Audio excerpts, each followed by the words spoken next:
Hey, it's time for the top 10. Okay, so we just did our Mez and Skibbits. Yes. It's still uploading because it was a little bit long, but anyway. So, hey, that's what it takes sometimes. Yeah. Okay, so we are now doing our top 10. We forgot this, but I'm Sean. This is Drew. Yes, he is. This is our top 10. I said at the end of the last video, I'm going to say at the beginning of this video, we were just at MegaCon in Florida. Thank you so much to everybody who stopped us while I was running around like a madman. Yeah. Everybody who came up to the booth looking for us. Sometimes I wasn't even there. You didn't even get to see me at all. But everybody who came out there that wanted to say hi, so many of you guys just told us how much you appreciate these videos, how much you like watching us, you appreciate the honesty. That's the kind of stuff that keeps us going and keeps us wanting to do these videos. It's 10:30 at night. We're doing our top 10. It's a long day. We work all day doing stuff, and then we're planning for another show this upcoming weekend. Yeah, you know? we got another con coming up. So just thank you so much, guys. It means so much to us. Again, we're just fans that love to talk about comics with you guys, and if we could turn you on to a series you've never heard of before, that's awesome. Yes. If we can stop you from reading some garbage, that's awesome too. And again, buy what you like, collect what you want. You don't got to listen to us. If you love something that we hate, I don't care. I ain't mad at you. If you hate something that we love, I ain't mad at you either. Hopefully you're not mad at us. So we're going to do the top 10. But first, we give away stuff. We're giving away 2 prizes this time. Gotham City Monsters. It's a trade paperback. You can win this bad boy. And we're giving away a slab, a 1 in 25 ratio variant for Carnage, Black, White, and Blood. How cool is that? This is the Marco Cicchetto. Yeah, Cicchetto. In its first appearance of Lucius Marius and Seth Strode as Carnage. It says so right there. So you got some first appearances in there. It's a 1 in 25 ratio variant. It's a 9.8. We're giving it away. And you can win all of my top 10s. You can win this whole big stackaruno. All you have to do is like the channel, comment, like this video, comment your like number, and say something else. Thanks, guys. You suck. We love you. Screw you. Whatever. What are you looking forward to reading? I love hearing your guys' comments about what you're looking forward to reading. Series that you're enjoying. We love to read that stuff. And then you got to be subbed up. Sub up and hit the notification bell so when we do our giveaway video, we have a ton of stuff to give away over here. We go live and just have a couple hours of just chilling out, giving stuff away. It's a blast. And we'll catch up. We got cons after Planet Con this coming up weekend, or whenever you're watching this in the past. We'll get caught up. We promise you guys it'll be a lot of fun. Okay, so let's get started. Before we get started, this is kind of an honorable mention, I guess. Yeah. So this is out this week, guys. This is Death Metal #1, and it comes with an album. It's super flimsy, right? Yeah. It's like one of the old school like little plastic ones. It's Rise Against. It's from the Death Metal album, right? Which I actually have a copy of. Hold on. I haven't opened it. With art by Doug Mankey on the cover. Yeah. So if you can find this thing, this is the Death Metal. It's the album. I haven't opened it yet. We're probably going to give one away one of these days pretty soon. Maybe signed by Doug Mankey. Who knows? Oh, that'd be super cool. So, yeah, lots of cool stuff, guys. Oh, sorry. Somebody's calling me. So, anyway, this is honorable mention. Okay? Honorable mention. Just wanted to throw that out there to you guys. It's a variant cover. So, first time this variant cover's been out there, and you got a cool album with it. Okay, so let's start our top 10. You ready? Let's do it. Here we go. These are in order. These mean a little bit more. So I pick more based on spec. Drew picks more on story. We do that intentionally because that's our personality and also just how we collect, right? Yes. So these are in order, number 10. So I actually have bonuses. Again, I'm cheating a little bit. So 10, 9, 8, 7. Oh, wait, sorry. 1, 2, 3, 4, 5, 6, 7, 8, 9, 10. I have 2 bonuses. All right. So I'm going to show you my number 12. Number 12 is Spider-Woman. The reason it's number 12, it's a pretty good cover. I think it's Yoon. Don't quote me on that. But it's a first appearance of a new Spider villain. Ooh. So Spider Woman, Jessica's dad, becomes a Spider villain. Bum, bum, He's bare chested. He's got the spider logo on his chest. Is it like he's showing like webs chest, out of his chest fingers? hair, like chest hair? No, logo? it's a white. No. Okay. He's pretty cool. So it's white chest hair. I was super bored with this comic, and then he turned into a villain, and I went back and reread the second half of it. So there you go. Totally redeemed itself. And you can win this as part of it. Number 11, my other cheater one is. I liked it so much I couldn't make it a meh. Now this was a meh to you. Yes, it was. Yeah. It's in my. It would have been a meh, but I had to pull it up. I love it. We introduced to new character. It furthers the story. I talk about it a lot in the other video. The other characters don't know what's happening either. They're like, I got pulled into the strange world. The girl from Earth is like, what the hell's going on still? Run into other people. Disaster kind of happens, but then it gets fixed. And then we think this guy's a good guy, but then someone else shows up and says he's not a good guy. I'm excited for the next one. So number 11. Okay, now number 10. Here we go. You ready? What do you got? I got Midnight Western Theater. I didn't even read that. I have Star Wars War of the Bounty Hunter, which you probably didn't read. No, I did not. Okay, so I will start. Finally, yes. Something fun happens. This has been such a yawn fest. When I jumped off, that's when. Yeah, it's been such a yawn fest because once again, we already know what happens in Empire. Darth Vader shows up. He is the man. Charles Soule's writing this. He writes him as the man.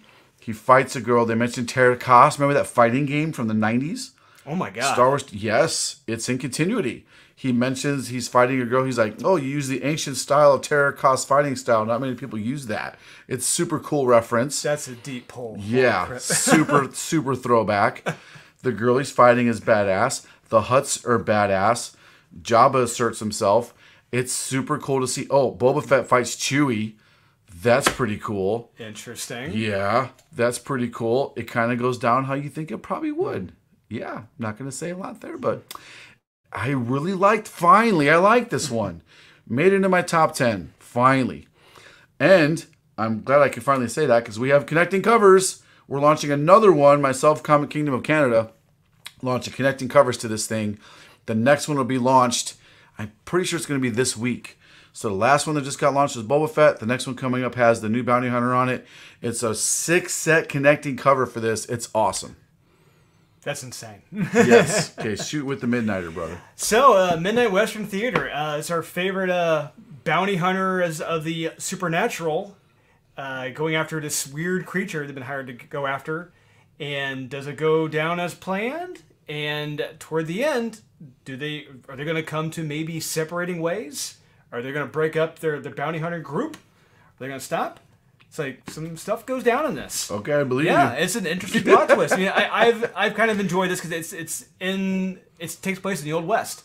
You know, these supernatural occurrences happening in the Old West, and it's a lot of fun. Okay. My only issue was it's in color. I wish he had stuck to the black and white because that's when I feel like you're telling an Old West style story. Black and white could work with this. Yeah, it would have been better than the other book we read in our mez that was black and white. They really didn't have any thematic reason for it. Yeah. It just seems like they couldn't afford a colorist. Yes.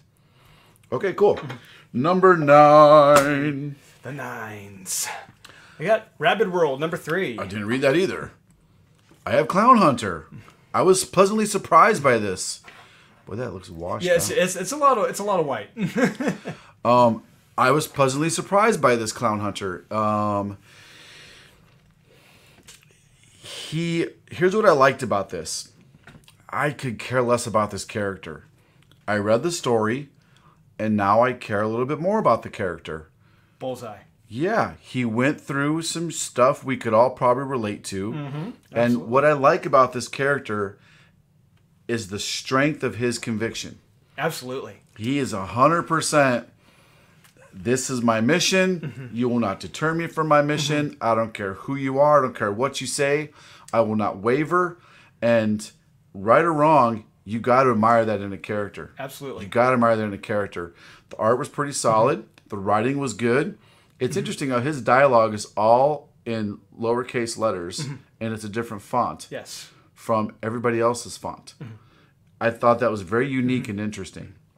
Little touch there. So when this guy first showed up again, I could care less about him. I thought he was a throwaway character. James Tinian's just throwing another character at us. Yeah. Another first You appearance. get a character. You get a character. Here we go. Yeah. Oh, it's a key. It's a key. It's a key. But they did a really good job. Who is this again? Brisson. Ed Brisson. Ed Brisson. He did a great job of building on this character, and I really liked it. Yes. I'm now turning to liking Clown Hunter now. Absolutely. I liked it. And I'm going to have more to say about that a little later as well. Nice. Yes. Very nice. Yes, absolutely. All right, so tell me about this comic. Rabid World number 3.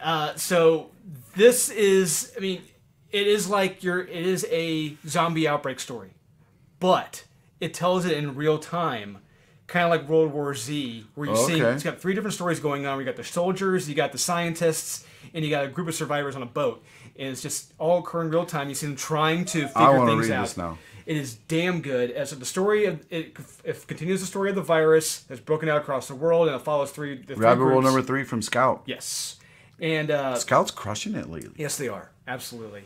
So the scientists send in soldiers to get samples so they can hopefully find a cure for this, and the crew of the ship named the Gibberish are getting to an island to find supplies. And the military scientist leaders at a base are observing the soldiers on their mission, and it doesn't really go as planned. Okay. But they do find a twist to hopefully curing this. It's an interesting twist. It's like, wait, what? You want to let this out to cure this? You made me want to read that now. Now I gotta go read the book. Yeah. Now It's very fast-paced, kinetic. It's damn good. Okay, awesome. Oh, can I borrow that Clown Hunters real quick? Yeah, because slide it in there. I'll slide it in there. Spoiler alert. Oh, I'll slide it in there. Spoiler alert. Oh, yeah, you will. It's going in there. Okay, as much as I tore... Oh, there you go. So go. that was in my mess. Okay, so I have Supergirl Woman of Tomorrow number 3, which I am shocked I have this in here again. And I'm going to tell you, what's yours again? You have Catwoman. Catwoman number 34. Yes, that was in my... Okay, so I just ripped Tom King apart in the last video. The Batman Catwoman was... I hate it. I hate it, I hate it, I hate it. The only reason Batman Catwoman is in my top, or is not a skip it, because I love the art by Clayman, and The Jim Lee cover. The Jim Lee cover was fantastic. This is this story writing of Tom King that I absolutely love. I love this story. This Supergirl Woman of Tomorrow, she's powered up again. So I've been raving about this for a little while. She goes on a trip to a planet where she can be depowered a little bit because she wants to get wasted. I like that about Supergirl. She's a human. She's No. Oh, I'm sorry. She's a person. Okay. She's not a human. She's not a human. She's a Kryptonian.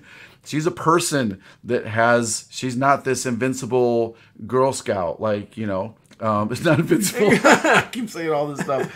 She's not the perfect Boy Scout like Clark is, right? Clark would never want to go get wasted somewhere, get drunk. Kara wants to.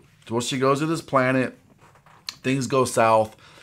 Now they're hunting for this. She befriends an alien girl, but this alien woman, her whole family is basically murdered by this dude. The dude almost murders Supergirl and her dog, or not Crypto, but whoever. She has a dog with her, and now they're hunting for him. Well, they go to a planet, and now she's powered up again. So now she's badass, and it's told from the perspective of her companion throughout the voyages. Anyway, I love it. I love it. I love it. It's fantastic. This is the side of Tom King that I love. I wish he wrote more of it. I advise everybody to get it. There you go. I'll leave it at that. I could just rave about it, but you got to read it. I love it. Go for it. Catwoman 34. The beginning of this, we get a great moment between Catwoman and Batman. And it's in continuity. Yeah. Yes, it is. Yeah. Which I liked. It wasn't a flashback. No. Tom King. It wasn't a flashback from some weird world. It's in, and they even said we're supposed to be taking a break. Yes. And he's like, "Well, we won't tell anyone. Yes. Don't tell if I don't tell." I liked it. Yeah. It was brief.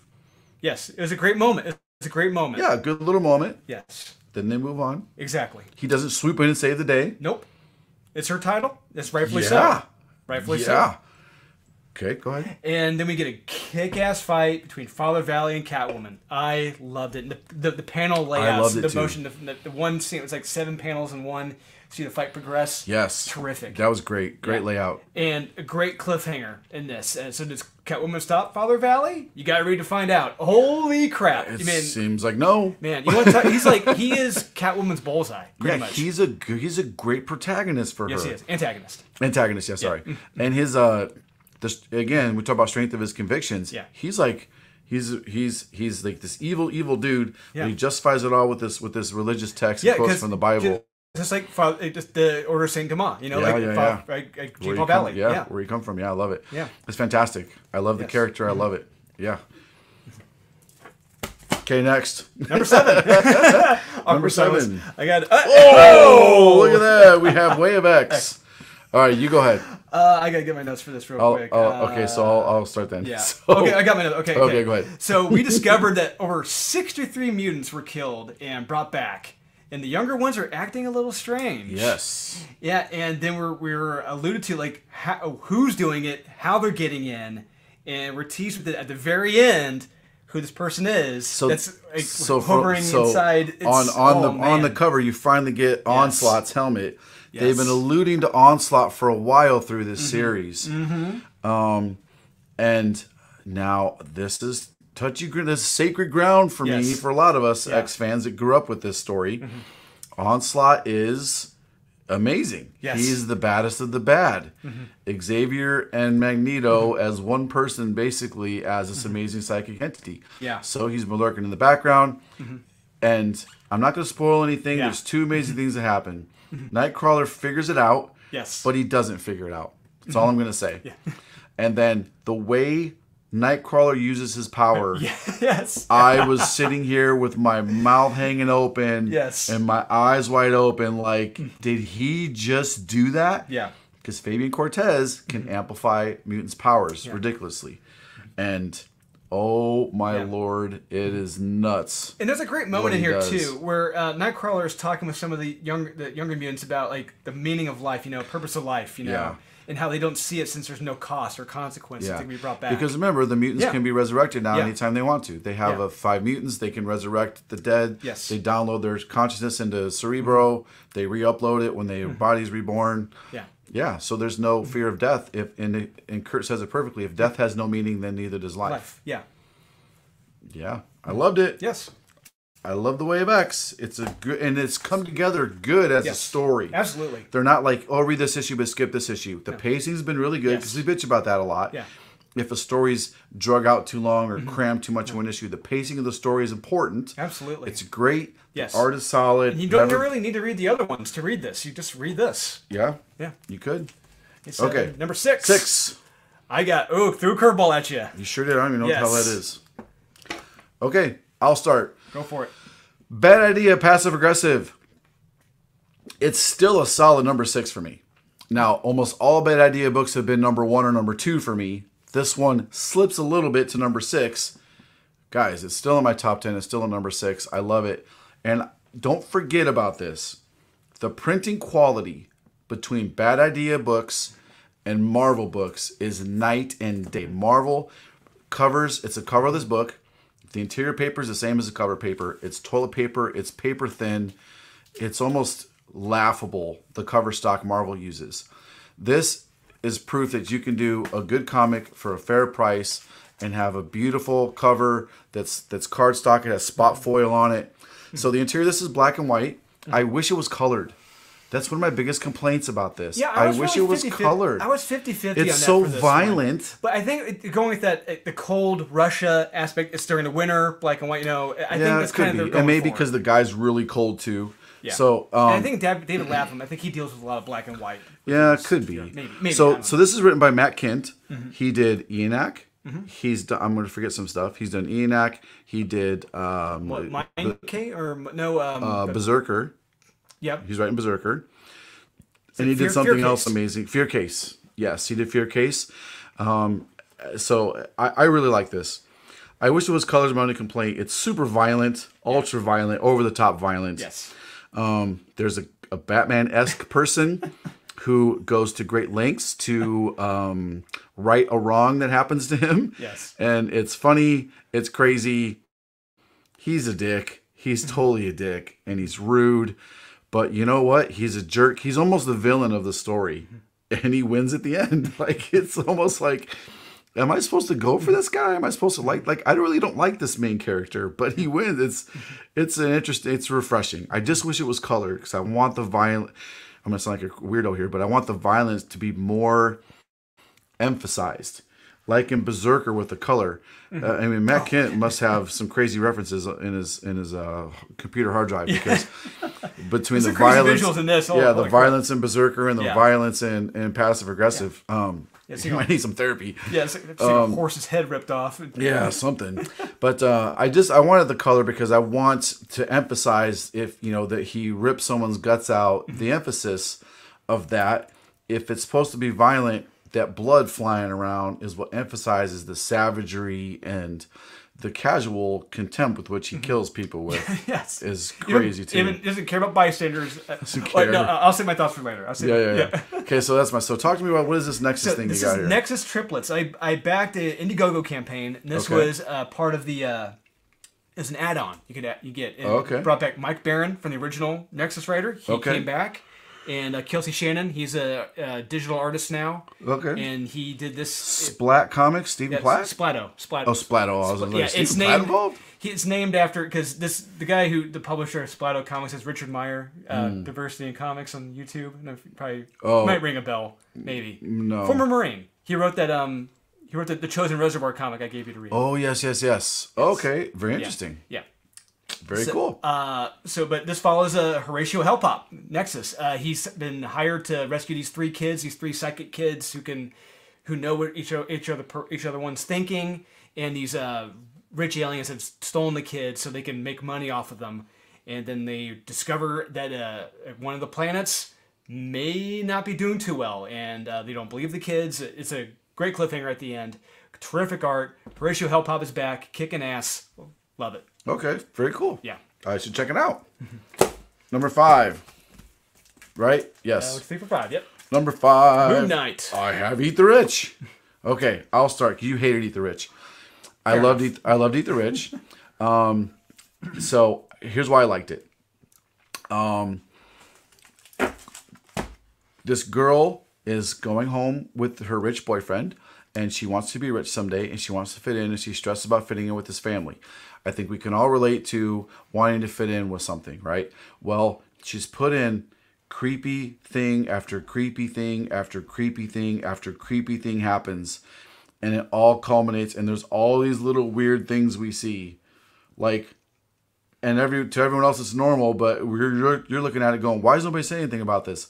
Like a baby finding a human jawbone on the beach, and like it's like, that's a human jawbone. Like, why is no one saying anything about this?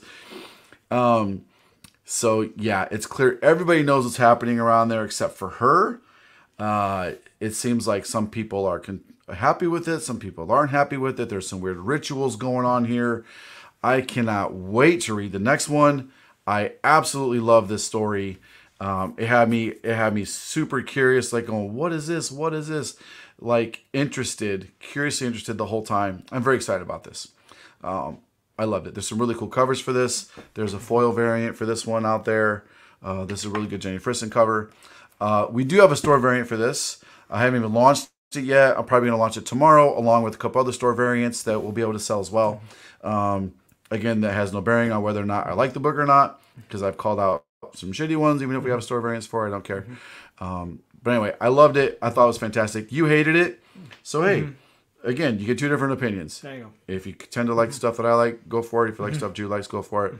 Decide for your own, whatever. We don't care. Here's our two different opinions of it. Talk to you about Moon Knight. Moon Knigget, number 2. First of all, Steve McNiven, holy crap. Every cover is different. Yeah. He's doing it in a different style in each issue. Yep. So this one is done in a Finch style, and the next one is done in the Jay Lee style. Yes. Oh my God, the next one looks so good. Yes, it does. I cannot wait to get that in my hands. So I wasn't the biggest fan of issue 1. Like, it was good, but for me, I'm like, this is okay. It's not what I wanted in Moon Knight number 1. But I can understand how newcomers loved it. I loved it. Yeah, okay. But this issue, holy crap. Once again, you're a super hardcore Moon Knight fan. Absolutely. Yes. So you're super hard on those issues. Yes, I am. Yes, I am. I know, it's okay. It's gotten to the point now where it's like, I just keep it simple and stupid. Just have him hunt down some werewolves. Come on. It's not that hard. But anyway, that's me. So in this issue, there's something controlling old and infirm people, and they're attacking others at night. Something weird's going on. This is all happening in Moon Knight streets, so he's going to investigate. And eventually we see who it is. We find out he's been sent to Moon Knight streets by someone who's very interested in him. Yep. Yeah. And then this fight in here, holy crap. It does not go how I expected, and it was surprisingly awesome. Yeah, this one shows up for me later on still. Okay, yes. And that splash page in the middle of the fight. Yeah. Just the fact. Yeah. So the villain is really cool. It's a unique idea for the villain. Absolutely. And it's a unique idea how he uses his powers. Mm-hmm. And then there's a very slight twist on him using his powers. And Mark Spector surprises everybody and is like, I'll take you on. Yeah. No problem. And then as soon as he does, the villain's like, you idiot, I'm going to do this and do this. And he's like, whatever, go for it. Yeah. And then he gets in his head and it's just like, oh, man. It reminds me of this, remember in the X-Men with what's his name? Not the Psychic King. What's his name? The Farouk. What's his name? The Shadow King. The Shadow King, like fighting a lesser psychic in the X-Men 90s X-Men comics, where he just like takes over their whole brain. Yeah, it's awesome. It's awesome. I loved it. It's like if you're on the fence about issue 1, you're gonna love this one because I love this issue. It's a big step up for me. Strong recommend. Yeah. And here's something weird that I noticed that I appreciated. He wears all white. Yes, he does. But they are able to draw him and color him and shade him in his all white priest garb, right? Suit, basically. Yeah. And still make him look like creepy, but heroic and wearing white without just being washed out white. So great job to the pencils and the colors on this one for making the interiors look so realistic and good. He really pops in his outfit. A little weird thing that I noticed. Okay, next one, number 4. Number 4, the Quattro. Guardians of the Galaxy. Okay, I missed that one. Damn it, I don't know how I missed it. Wow. Maneater Zambola, I loved it. I loved it. I'm not going to rave about it. You should already know. I'm not going to go on and on about it. Here's what I love. It's fantastic. This is how Conan should always have been. The art is stunning in it and beautiful. The story, so I didn't have time to read the actual. They do the comic version, then they have the printed version at the end. And I love reading the printed version to see how it matched up with the comic. It's fantastic. I didn't have time to read the printed version, but I'm going back and reading the printed version of this because it's so enjoyable. It's in your face Conan, violent, sexual, fantasy, sorcerers, wizards. It's so good. Loved it. What did I miss in Guardians this week? I'm super mad I missed it. So Dormammu has been narrowing his... That's right. Yes, he's back. Yeah. He's revealed in the planet at the end. That's right. Yes, and so Dormammu has narrowed his assault to 4 planets. How are they connected? Why those 4? But what if there is a 5th that he's going after? Oh, man. And what those repercussions could be if he gets that 5th.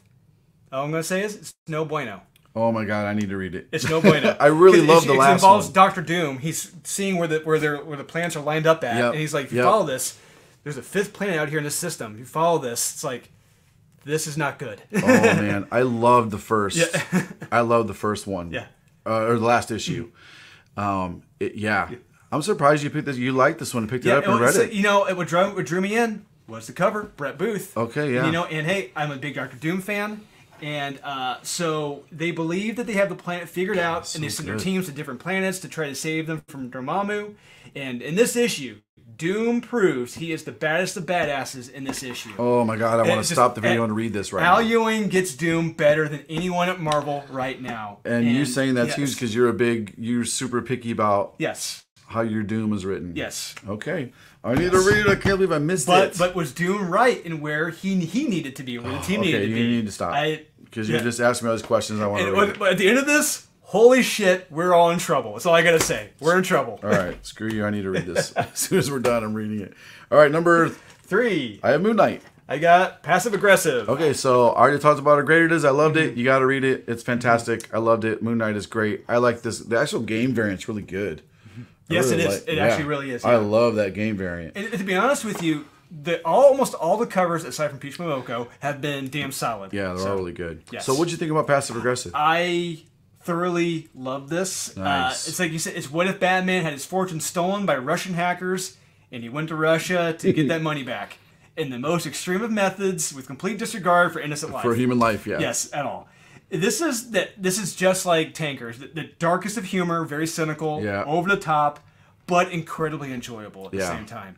It's just, it has that RoboCop dark cynicism to it, you know? Yeah. Just, it's like, what the hell? He doesn't even care, like, this kid got his head blown off, like, trying to kill this guy. I know. At the very end, all he cares about, well, I got my money back. That's all that matters. Sorry, it's just, it's like, what the shit? Who is this guy? Yeah. But it's very kinetic. It's incredibly violent, but it's so fast-paced and enjoyable. You cannot go wrong with it. I loved it. I totally loved it, too. Yes. Okay, number 2. Yeah. Number 2. Says Zambula. And I have Trial of Magneto, which you hated. Yes. So your criticisms of this are correct. They do rush to judgment very quickly. Mm-hmm. I don't know what's the metal they call it? Supernatural metal is. Okay. It's a bit of a reach. Thanks, Lee Williams. So just Magneto goes off the rails in this one. I mean, he goes after Professor X, and then they have to make him stand down, and they even tell him, you're not the most powerful mutant around anymore. You know, like, you need to calm the F down, basically. And then they need to take him under arrest, and he's like, no. And then there's a knockout, drag out fight. I like how Dakin is used. I just loved it. I love the issue. The criticisms are accurate, but I'm expecting that to come out in the future issues. Loved it. This Mark Brooks cover is just whoa. Yeah. Oh, Mark Brooks is so good. Talk about a guy who should be doing more work. You know? Yeah, exactly. So, tell me what you loved about this that I also loved. Keep it short and sweet. This is the conclusion to this adventure with Conan. The art is, it was the first book I grabbed. When Seth was laying them out yesterday, I'm like, yes, there it is. It was the first one I read. Yeah. Well, third one I read. Yeah, and that you saw me, I'm looking at it, I'm like, holy shit. I'm like, Sean, you gotta see this artwork, man. Yeah, the art, it's beautiful. Yeah, the guy, I think it's Zell is the guy's name. He wrote and drew this. Dude, kudos. I want your pages, man. Holy crap. So once again, we get more titties, bush, blood, guts, double crosses, cannibals. It's effing great. Love it. This is Conan Uncensored. Strongest recommends. Love it. Yeah, I mean, the girls run, and then she's revealed to be something that you don't know she is at the end. Yes. So it's really cool. Yeah, I really liked it. Yeah, get those double crosses. I love it. And he's only doing it because he's only doing this mission with her because he wants to get laid at the end. Yeah. Hey, that's motivation. She's fucking hot. I would too. Motivation. Okay. Number 1 for me is Clown Hunter. Kang.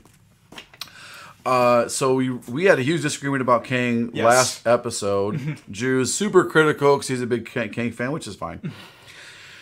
I almost missed this, and then I picked it up, and I thought I would just thumb through it real quick. I wound up sitting down and spending a good probably 10 minutes enjoying this book so much. So Kang basically goes back in time to train himself on all of his defeats to not be defeated. It doesn't go as he plans. Well, he takes himself to the end of time, where there's only 1 year left before the Earth is destroyed. But does it work out as he planned? You never know, because Kang, he even says it in this. The first lesson you're going to learn is time means nothing to Kang. So did he know this was going to happen? He's not really surprised by anything. Or if he is surprised by something, he learns his lesson later on. I'm super curious to see how the rest of this plays out, because supposedly there's a twist with his kid self, but I just love this, and I can't wait for the next one, especially after seeing how Marvel, they timed this perfectly with the ending of Loki with Kang, yes. To introduce Kang, and this is nothing like the Kang we see in Loki, which is great. I love that they're not changing the comic Kang to be like Marvel Universe Kang. I love that they're not doing that because Comic Kang has been totally different from what we saw in the Loki series so far. So anyway, I loved it. I think it was fantastic. Loved it, loved it, loved it. And I also loved Clown Hunter. Tell me about that, sir. So this was one I am so glad I picked up at the other store. Because I'm really surprised that you have this in your number 1. So I was not expecting this at all. So yeah, neither was I. Well, first up, I love the cover by Miko Soyan. It's really good Miko cover. Yeah, it's a good Miko cover. Yeah. And holy crap, this kid is ruthless. Taking baseball bats to knees. And that's just mean, man. Holy crap. And he's a kid. He's a kid. He's like 10, 11. No, I would have to say he's probably like... Don't say 15. He's got to be like 12 or maybe 13. I was envisioning him to be about 15. I was really envisioning him to be about 15. I would say 13 to 15. Yes, I'm gonna say 13. So okay, 13 to 15. Yeah, like a middle schooler. Yeah. Yeah. Yes. Well, you never had any kids. So. Yes, as far as I know. Yeah. I helped raise 3 boys. So. Yeah. So in this issue, we do see, however, just how evil Punchline is.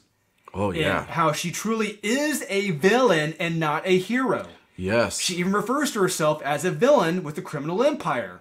So I hope this love affair with the fans ends with her. She is a bad guy, all right? She says it herself in this. Well, they had to take, again, we could go on and on about this, but Harley Quinn she wants to be the new Robin. She keeps teasing Batman about getting her Robin suit. So she's not a bad guy anymore, if she ever was. How they rewrote her whole history to make her pretend like she's not a psychopath. Anyway.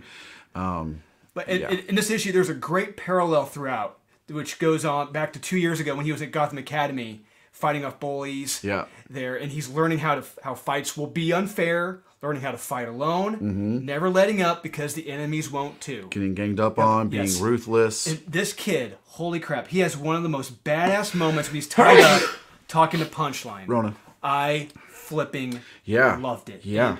And I hate to say this, but I'm actually using a moment like that in an upcoming issue of the series. I'm working for you, Sean. Oh yes, you probably are. Yes. Yeah, I loved it. I was very surprised. It made it in my top 10 too. You guys saw it. Super surprised by this issue. So of all the new characters Tynion has created, this is my favorite one, and I think his best character. Yeah. If you don't like him, you will love him after this issue. Well, this is a good example of a different writer getting a hold of them and adding dimension and depth to them. Yes. We could use something like that with Ghostmaker. Yes. With who's the weird techie pink chick? Miracle Molly? Miracle Molly. Yeah. I mean, Clown Hunter, to me, was the most throwawayable, disposable one. But then James Stocco did that one shot, which was really good. We see his origin, how his parents were killed. Oh, yeah. That was really good. Yeah. We both recommended from what I recall. Yeah, But this one, that was a backup story, though, wasn't it? Yeah, it was. Yeah, and this one, holy shit, this was fantastic. Really good. Yes. Really good. So, there we go. That's our 10. That's our 10. So, don't forget to like and comment your like number because you could win a key issue of Carnage, Black, White, and Blood. One in Marco Cicchetto, 1 in 25, 9.8. Or you could win a trade paperback, which is pretty cool. Or you could win all of my picks. Ooh. All my picks, including the death metal with the record in it. I'm throwing that in there too. Yes. So, thanks so much again, everybody who came up at MegaCon. Hopefully, we'll see some of you guys at PlanetCon. Yes. Please come say hi. I love talking to you guys. And I think that's it. Let's go and wrap this up, Drew. So, you know what to do, right? Buy what you like. Collect what you want. Don't listen to the haters. And we'll see you soon.